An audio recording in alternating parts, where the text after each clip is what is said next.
We have these underlying issues that are risk factors for abuse and neglect. So therefore, we continue to see abuse and neglect in our community. We have some of the highest rates of child abuse allegations in the state of California. Families that are experiencing abuse and neglect, trauma, it's often intergenerational. And so it's really important for our community to support the family as a whole to break those cycles. Within the child welfare system, we are dealing with many families and children who have experienced adverse childhood experiences. What happens to us when we're growing up has a profound effect on what happens to us as we become adults. These traumatic experiences that people experience as children, in the medical field, we call adverse childhood experiences, or ACEs, have a major effect on your physical health, your emotional health, and your mental health. Being removed from your family is really traumatic, and it has a profound effect on your brain and what your brain and body can handle as you grow up, and it becomes really difficult for you to bounce back from that. Most of the times it's not a choice, it's a circumstance that our families are in.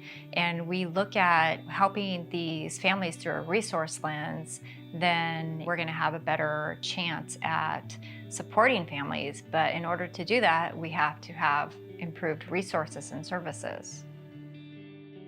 These traumatic experiences are pervasive, and they're not going to be solved at an individual level. They're really going to be solved by our community coming together and embedding these supports throughout our community, wherever children and families are.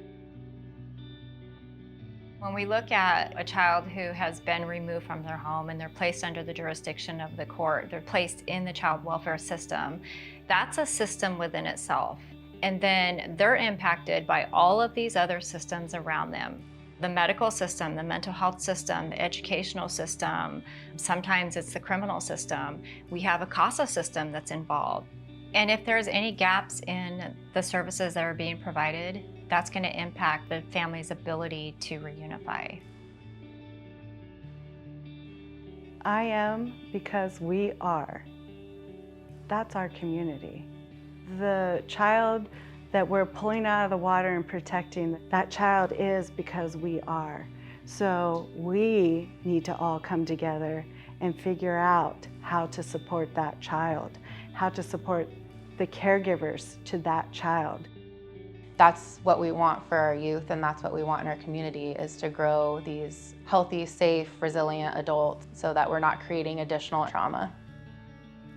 When we're able to have these conversations and come together, then we're able to grow and heal, and we're going to do better. We're in this together.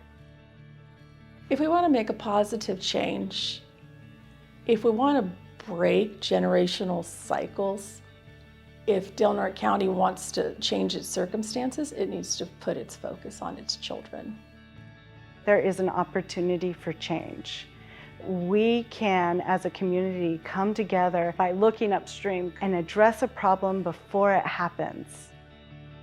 We will see a difference in Del Norte County. It'll be exponentially a difference when all the families that need the support that this community can give them have access to that kind of support.